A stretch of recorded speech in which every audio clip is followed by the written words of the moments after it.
제가 한심 바깥에 있는 사람으로서 선생님을 얼마나 잘 알겠습니까? 그런데도 불구하고 이런 자리에 이렇게 세워주셔서 저보다 더 이 자리를 빛내야 할 제자들도 계신데 이렇게 송구한 마음으로 이 자리에 섰습니다.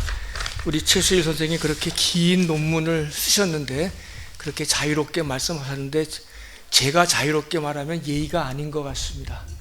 선생님을 더 잘 아시는 분들이 많은데 그거는 제 역할이 아닌 것 같아서 저는 제가 쓴 글 딱 30분 정도 되게끔 써왔거든요.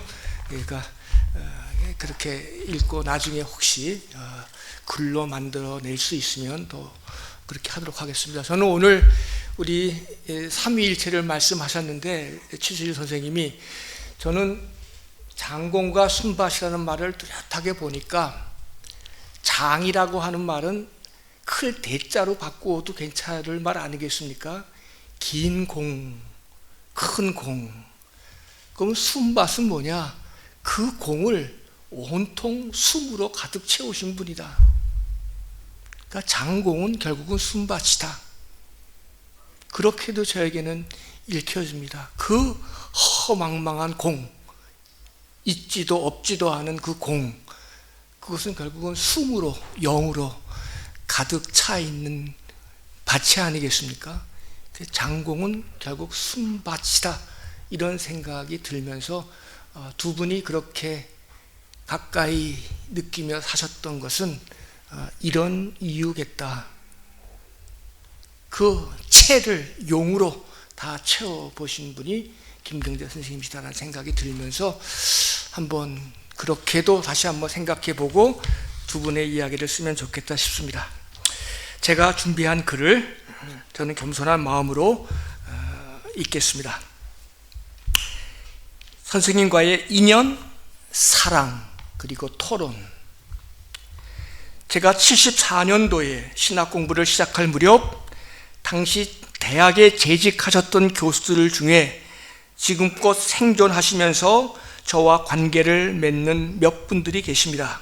연세대의 김균진, 김광식 교수, 그리고 안타깝게도 이번에 타계하신 김경재 교수님입니다. 직접 강의는 듣지 못했으나 책으로 배운 선생님들입니다. 김균진 교수에게서는 해겔 철학과 해겔 신학, 김광식 교수에게서는 토착화와 해석학, 순밭 선생님에게서는 폴 틸리를 배웠습니다. 김균진 선생님과는 후일 조직신학회에서 함께 일했고 김광식 교수는 바젤 신학대학의 선배 후배가 되었으며 김경재 선생님은 장례식 조사를 통해 밝혔듯이 문화신학회는 물론 크리스천 아카데미 등에서 뜻깊게 만났습니다.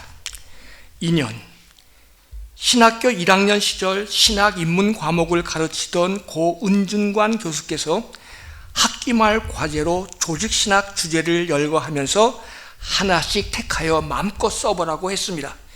돌이켜보니 당시 성령론을 택한 친구들은 부흥사가 되었고 교회론을 썼던 이들은 큰 교회의 목사가 되었으며 인간론을 택한 동료들의 경우 사회운동가로 성장했습니다. 우연치고는 참 기막힌 우연입니다. 당시 신학의 겉멋이 들었던 저는 폴 틸리 조직신학 원서를 펼쳐들고 기독론을 쓰기로 작정했습니다. 아마 제가 유일하게 기독론을 택한 사람이었던 것 같아요. 번역 수준이었겠으나 제법 두툼하게 리포트를 작성 제출했고 돌려받은 과제물 위에 대단히 좋은 논문임이란 붉은 글씨와 함께 98점이라는 숫자가 적혀 있습니다. 신학교 1학년 어린 학생의 만용을 가상하게 봤던 선생님의 격려였겠죠. 제가 틸리 책을 손에 쥐고 관심하게 된 것은 그를 주제로 석사 논문을 썼던 저의 멘토, 저를 신학교로 보내셨던 장기천 목사의 덕분입니다. 그분은 설교 때마다 틸리를 인용하셨기에 나도 빨리 그의 사상을 알고 싶었습니다. 이후 대학원 시절 김경재 선생님의 저술 폴 틸리 생애와 사상을 접하면서 어렴풋했던 틸리 사상을 이해하고 정리할 수 있었습니다. 김경재라는 이름이 제 신학 여정의 첫 번째로 각인된 순간이었습니다. 은퇴 이후 선생님께서 심혈을 기울여 만든 마지막 저술 틸리 신학 되새김의 출판 축하 모임을 대화문화 아카데미와 함께 준비했는데, 오늘 최수 선생님이 말씀하신 대로 선생님과의 인연은 이렇듯 틸리로 시작하여 틸리로 끝났다 싶습니다. 이후 군 제대와 더불어 6년간의 유학 생활을 거쳐 1986년도에 귀국하여 감신대에서 가르치게 되었습니다. 조직신학을 전공했으나 정작 틸리는 주된 관심에서 멀어졌습니다. 하지만 불투만 좌파의 비케리그마화의 신학을 연구한 제게도 틸리히의 신학적 유산인 문화, 즉 한국 문화는 여전히 중요했습니다. 비케리그마 신학이 종교 언어를 상징으로 여겼던 틸리 사유와 교집합의 여지를 남겼기 때문입니다. 언제 어떻게 선생님과 대면했는지는 기억나지 않지만 90년대 이후 순바 선생님과 저는 조직신학으로부터 문화신학으로의 탈주를 꿈꾸게 되었습니다. 당시는 종교재판의 광풍이 우리 감리교단 안에 휘몰아치던 때였습니다. 교리에 의해 신학자가 파면, 출교되던 시점이었죠. 이런 분위기에서 선생님은 한국기독교학회의 서면으로 문화신학회의 존립 취지를 설명하면서 조직신학회로부터 문화신학을 분리해야 되겠다고 요청했습니다. 문화의 능동성, 주체성을 강조하는 문화신학을 통해 교권, 교리로부터 신학을 지켜내고자 했습니다. 제 말로 표현하자면 업다운 신학으로부터 일종의 바텀업 신학으로의 전향이었습니다. 당시 조직신학회 회원 교수들로부터 거센, 정말 엄청나게 거센 저항도 받았으나 선생님은 조금도 흔들리지 않고 문화신학의 독자성을 강변하셨습니다. 교수 초년생이었던 당시 저는 제 스승을 종교재판으로 잃었던 상황에서 이 광경을 숨죽이며 지켜봐야 했습니다.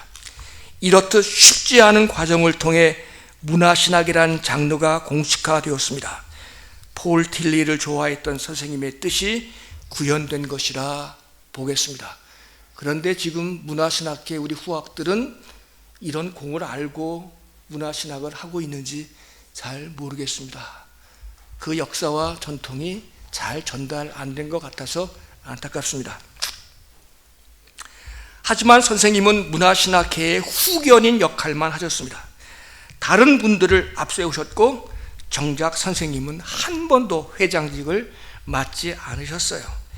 대신 저에게 학회가 안정될 시점까지 총무 역할을 견고히 해달라고 부탁하셨습니다. 그때 저도 고사했어야 했는데 그 말씀 고지 듣고 긴 세월 선생님의 뜻을 따랐습니다. 당시 문화신학회의 약사가 한국기독교학회 30년사의 필자의 글로 적혀 있습니다. 그것이 연이되어 선생님과 저는 크리스찬 아카데미가 주관하는 생명목회 콜로퀴움 프로그램에서 수년간 더불어 일했습니다. 목회자들과 뜻과 사상이 담긴 신간 서적을 함께 읽었고 그것을 목회에 반영토록 하는 참 좋은 프로그램이었습니다. 당시 교파차는 물론 교회의 크고 작은 남녀 막론하고 원근 각처에서 몇십 명의 성직자들이 모였습니다. 연인으로 치면 몇백 명은 좋게 되었을 규모였습니다. 현실 교회에 대해서는 누구보다 비판적이었으나 목회자 한 개인에 대해서는 큰 사랑을 보이셨습니다. 그때를 그리워하며 기억하는 목회자들이 제법 많은 줄 압니다. 당시 함께 읽었던 책들의 발제문이 모여 생명목회 컬러키움 제목하에 단행본으로 주옥같이 엮어져 있습니다. 함께 읽었던 책들로는 엔도 슈자코의 깊은 강, 루돌프 오토의 거룩함의 의미 등이 기억나며 기리성 교수님 등이 단골 강사로 오셨습니다. 환희당 포럼은 이따가 우리 조연 기자께서 하시기 때문에 넘어가겠습니다. 떠오르는 생각 하나가 있습니다. 선생님께서 경동교회에서 목회의 길을 걷고자 하실 때가 있었습니다. 그런데 꼭 그 즈음에 제게도 그런 기회가 찾아왔었습니다. 제 멘토였던 장기청 감독께서 동대문 감리교회의 후임자가 될 것을 저에게 권유하셨습니다. 이 일을 어찌 감당해야 좋을지 몰라 순박 선생님께 의논을 드렸는데, 선생님도 그때 이런 문제로 고민하고 계셨던 때였습니다. 대학을 떠나는 일이 제게는 큰 부담이었기에 목회에 뜻을 두신 선생님의 생각이 궁금했습니다. 선생님은 바람 부는 대로 길을 맡기자고 그렇게 조언하셨습니다. 선생님의 열린 사고에 저 역시 공감하면서 집착도 걱정도 버리고 마음을 편히 가졌습니다. 그러면서 하셨던 말씀이 기억납니다. 행여나 목회로 길이 열리면 근접해 있는 두 교회가 힘을 합쳐서 함께 새로운 길을 개척해 보자고. 동대문 로타리에 있는 그 교회와 지금의 장춘동에 있는 교회가 지근에 있지 않습니까? 함께 한번 새로운 길을 가보자고 하셨던 말씀 기억납니다. 그 길이 하늘 뜻이 아니었든지 저도 선생님도 대학에 머물게 되었습니다. 후일 이에 관련 대안은 더 이상 없었으나 선생님은 물론 제게도 아주 잘된 일이었다고 생각합니다. 사랑. 이상의 글이 선생님과의 공적인 관계를 적시했다면 이제는 선생님과 나눴던 개인적 차원의 이야기를 말씀드립니다. 대학에서 가르치면서 저는 제 학생들을 선생님과 만나게 하고 싶었습니다.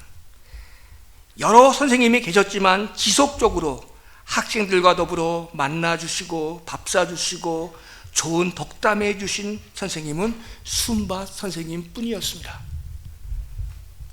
사실 타교 학생들을 위해 시간을 내는 일은 즐겨하기 쉽지 않았습니다. 그럼에도 싫은 내색 없이 학생들을 만나 본인의 신학 이야기를 듬뿍 들려주셨습니다. 그런 인연으로 순바 선생님에게 결혼 주례를 부탁한 제 제자들도 있었습니다. 고얀 녀석입니다. 지 선생 놔두고. 그러나 그때의 그 감격이 그렇게 기억이 나서 졸업 후 결혼을 선생님께 부탁했습니다. 선생님은 살아생전 중요한 삶의 자리에 저를 종종 세워주셨습니다. 지금 생각해도 고마운 일입니다. 제 기억으로는 이름 없는 하나님과 아레오바고에서 들려오는 저서리, 그리고 언급했듯이 마지막 저서 틸리 신학 되새김의 출판 기념회 자리에 저를 중요한 역할을 하도록 세워주셨습니다. 당시의 논평문들이 활자화되어 어딘가 실려 있을 것입니다. 저는 선생님의 책 중에서 이름 없는 하나님, 유일신 신앙 비판을 가장 중요하게 여겼고 학생들에게 많이 읽혔습니다. 기독교의 배타적 유일신론을 벗겨내는 것을 으뜸 과제로 생각하셨기 때문에 쓰신 책입니다. 아레오바고에서 들리는 저 소리를 소개하면서는 우리 시대의 아레오바고가 바로 이 땅인 것을, 모든 종교 문화가 숨쉬고 있는 이 땅인 것을 가르쳐야 했습니다. 1999년에 저서 순밭 김경재의 이야기 신학과 2025년에 출판된 울타리를 넘어서 대승적 그리스도인의 삶과 노래도 많이 소개했는데, 선생님의 대승적 기독교와 감신대의 토착화 신학을 견줘서 설명하는 일이 제 몫이었습니다. 마지막 저서 틸리 신학 되새김 출판 기념 자리에는 저는 제 제자들을 다수를 불러 선생님 신학을 접하라고 기회를 주었습니다. 주지하드 선생님은 2001년에 장공 김재준의 평전을 쓰셨습니다. 장공 선생이 당신에게는 최고의 스승이었던 까닭입니다. 대승적 기독교란 말도 사실 장공을 생각하며 언급했던 개념이었습니다. 어느 날 선생님은 장공 기념 사업회를 통해 김재준 선생님에 대한 논문을 발표하도록 제안해 주셨습니다. 저 역시 장공을 어깨 너머만 알고 있었기에 주저했으나 선생님 말씀에 응하기 위해서 선생님의 스승을 다룰 수 있는 영광스러운 기회였기에 장공 전집 모두를 읽었고 순밭의 김계준 평전 또한 다시 살펴야 했습니다. 세상의 3.1운동과 4.19에 대한 글을 그분처럼 많이 쓰신 분을 저는 신학자로서 보지 못했습니다. 매년 3.1절이 되면, 매년 4.19가 되면 꼭 그에 관한 시대적인 의미를 담아 글을 쓰셨습니다. 민중신학자이기 때문에 4.19에 대한 기록이 더 많을 줄 알았어요. 그런데 사실은 3.1운동에 대한 글이 훨씬 더 많은 것을 알게 되었습니다. 민중도 중요했지만 장공에게는 민족이라는 개념 역시 중요했던 까닭이었습니다. 발표장에는 오시지 못했으나 제 글을 보고 과하게 좋아하셨고 한신대 학술 잡지에 수정 없이 실릴 수 있도록 배려하셨습니다. 이렇게 해서 저는 한때 시몬과 축제의 글 외에 장공에 대한 글 한 편을 추가해서 한신대의 자랑인 세 분 어른에 대한 글을 한 번씩 써본 외지인이 되었다 생각을 합니다. 이제 평생 잊지 못할 감사와 사랑의 순간을 떠올려 봅니다. 2016년 겨울 저는 학생들 편에서 배수진을 치고 이사진과 맞서다가 대학을 5년 앞서 떠나는 지경에 있었습니다. 명예퇴직으로 처리되었으나 30년을 재직한 제게는 그리 유쾌한 자리일 수 없었습니다. 학생들이 마련한 은퇴식에 저는 순바 선생님을 모셨습니다. 당시 환희당 포럼에 속한 서너 분의 종교인 동료들도 같이 오셨죠. 강단에 오르신 선생님은 한국 신학계의 큰 어른으로서 사자우를 토하셨습니다. 부끄러운 말씀이지만 당시 선생님의 말씀 요지를 옮겨봅니다. 이정배는 한국 신학계의 석과 불씨과 같은 존재이다. 신학의 미래를 위해 남겨두어야 할 생명의 씨앗이다.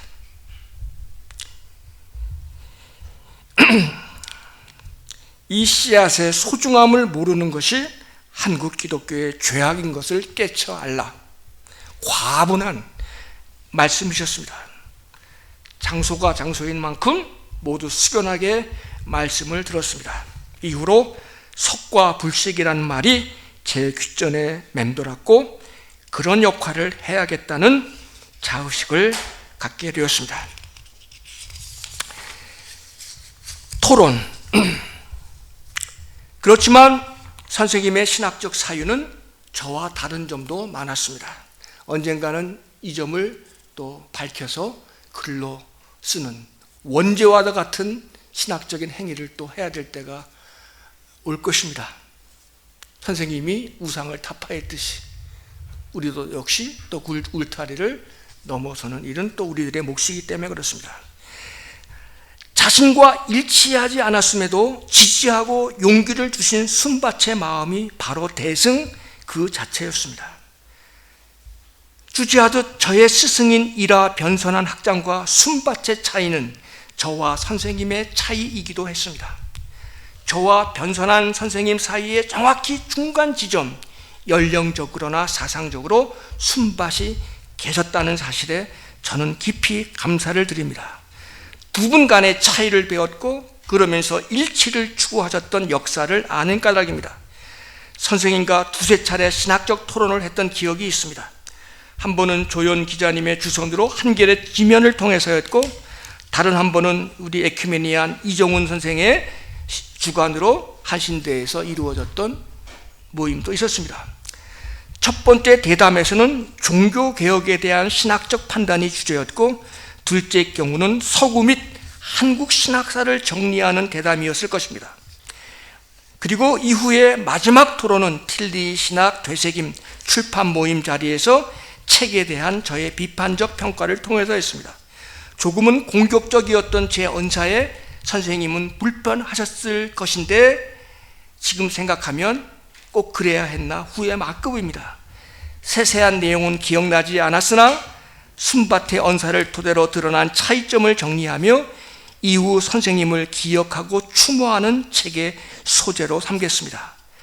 선생님 살아생전 어느 날 저는 순밭께서 저에게 유동주 선생님 백수 논문집을 만들라고 명하셨습니다. 그런데 저는 그때 하고 싶지가 않았습니다. 그 대신에 선생님 백수가 되는 날 선생님 백수 책을 선생님의 제자들과 더불어 함께 만들겠습니다. 약속했는데 그때 저를 꼭 끼워 주십시오. 선생님 백수, 그 약속을 멋쩍게 들으시면서 거부하지 않으시고 허허 웃으셨던 선생님을 기억합니다. 주지하듯 토착화 신학과 민중신학은 한국 전위신학의 두 형태입니다. 분리되어 전개된 흐름을 통섭 내지 합류시켰던 분들이 바로 김경재, 변선한 두 분이었습니다. 이라 변선한의 경우는 토착화론을 종교해방신학으로, 순밭 김경재 선생님은 정치적인 토착화와 문화적인 토착화의 합류로 그 이름으로 양자를 통섭했습니다. 하지만 진보, 개혁주의 입장에 섰던 순밭은 토착화 사조를 자유주의 신학의 결과물로 여겼고 이와는 일정한 거리를 두었습니다. 아마도 틸리히의 신율의 문화를, 테오노미, 신율의 문화를 채용한 결과일 것 같습니다. 자율과 타율 그리고 신비주의 문화를 넘어선 신율의 문화가 틸리히의 핵심입니다. 이 경우 신율은 문자화된 배타적 기독교의 신과 변별되나 여전히 서구 기독교적인 표상과는 무관하지 않았습니다. 그렇기에 토착화 신학이 그리스도 중심성을 벗고자 할 때 순밭은 호응할 수 없었습니다. 에큐메니안 지면을 통해 대화할 때 저는 칼 바르트의 계시실증주의 이후 등장한 서구 신학의 새 방법론, 비신화와 비케리그마화 그리고 보네퍼의 비종교화를 거론하며 선생님의 입장을 물은 적이 있었습니다. 제 느낌에 비신화와 비종교화 프로그램에는 당연히 동의했으나 불투만 좌파의 비케리그마화 시도와는 거리를 두셨습니다. 틸리히의 신율이 문화의 변형자로서 선생님 속에 작동했기 때문입니다. 상징론을 주장하는 틸리히에 근거하여 신학의 비문자화를 주장하셨기에 성서 실제주의 벗어났으나 아시아적 주체성을 오히려 강조하는 비케리그마화, 이것은 선생님이 원하지 않았던 것 같습니다. 아마 순밭 선생님이 생각했던 개혁적 진보주의의 요체였기 때문일 것입니다. 반면 토착화론은 기독교를 전달자가 아니라 이제는 수용자의 시각에서 이해하고 이 땅 문화의 자생력을 강조하는 면으로 발전되고 있습니다. 아마 이런 개벽 기독교의 이해를 순밭 선생님은 개혁주의 입장에서 자유주의 시각이라고 거리를 둘 것 같습니다. 다석 유영모와 신촌홍 함석헌 이해에 있어서도 선생님과 저와는 이견이 있었습니다. 자타 인정하듯 순밭에게 함석헌은 장공과 더불어 그와 버금가는 스승입니다. 고운 시인과 함께 함석헌의 시를 연구하신 결과물을 발표하신 프레스센터 현장에도 제가 함께 있었습니다. 제게도 함석헌은 다석과 견줄 만한 최고의 스승입니다. 하지만 진보주의, 개혁주의와 자유주의의 격차만큼 다석과 함석헌을 이해하는 시각차가 선생님과 저 사이에 존재했습니다. 순밭이 함석헌의 입장에서 다석을 봤다면 저는 역순을 택했습니다. 두 분을 나누어 보기보다 하나로 묶어 이해하는 일이 제게 소중했기 때문입니다. 부정하기보다 상호 긍정하는 태도가 우선되어야 했습니다. 두 분은 모두, 그런데 함석헌도 그렇고 유영모도 그렇고 두 분 모두 요즘 각광을 받고 있는 동학의 종교성에 대한 이해를 결핍했고 민족주의 및 기독교에 경도된 나머지 당시 사회주의와 적대한 한계도 제게는 살필 주제였습니다. 그럼에도 이들은 인습적인 대속적 기독교를 넘어 자속성을 강조한 개벽 사상가로 평가될 뿐이라고 생각합니다. 예수가 그랬듯이 신의 중재성을 부정했기 때문입니다. 동학의 말로는 향벽이 아닌 향하의 종교성을 강조했던 까닭이겠죠. 바탈 혹은 씨알의 능동성과 창발성에 기초한 이런 기독교 위에는 다석에게서 비롯했고 함석헌이 풍요롭게 만들었습니다. 이러한 다석학파의 기독교를 저는 비개교화된 한국적 신학의 모습이라고 생각하고 있습니다. 마지막으로 순바 선생님의 마지막 책 출판 기념자리에 있었던 토론도 기억해 봅니다. 그날은 폴 틸리로 시작한 선생님의 학문이 폴 틸리로 마무리되는 소중한 자리였습니다.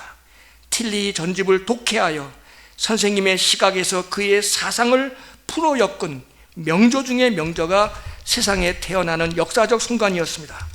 이렇듯 선생님 사유의 알파와 오메가였던 틸리 신학이었지만 후학들로서는 기나긴 40년의 여정 속에서 과정신학을 섭렵했고 민중신학은 물론 종교신학이 선생님의 의식 속에 깊이 자리했음을 알기에 틸리에 대한 선생님의 변주를 기대했습니다. 틸리 신학을 진일보시킨 예컨대 서구적 틸리가 아니라 한국적이고 민중적인 종교적인 다른 틸리를 나름 기대했었습니다. 하지만 선생님의 마지막 저술 속에서 이 모든 관점을 아우르는 총체적 시각을 찾지 못해 당시 저는 선생님께 불편한 질문을 쏟은 적이 있었습니다. 죄송하지요. 항시 자신에게 겸손하셨던 선생님은 이 물음에 고개를 끄덕이시며 본인의 입장과 관심사 한계를 재차 언명해 주셨습니다. 자신을 사사한 후학들이, 학자들이 남은 과제를 이어주기를 간곡하게 부탁하시면서 말입니다. 아마도 순바 선생님 사후 일찍이 되는 시점에 그의 삶과 신학을 조명하는 멋진 논문집이 출간된 것을 믿으며 저 역시 한 역할을 다짐합니다. 순바 선생님 덕분에 끊임없이 울타리를 허물었던 그분의 넉넉한 품과 격려 덕분에 제 삶이 외롭지 않았고 당당할 수 있었습니다. 떠나신 선생님의 뒷모습을 사람들이 참으로 아름답게 언술해 주었습니다. 그런 삶을 사셨던 순바 선생님께 존경을 표하며 큰 부러움도 함께 느껴봅니다. 선생님 때문에 감사했습니다.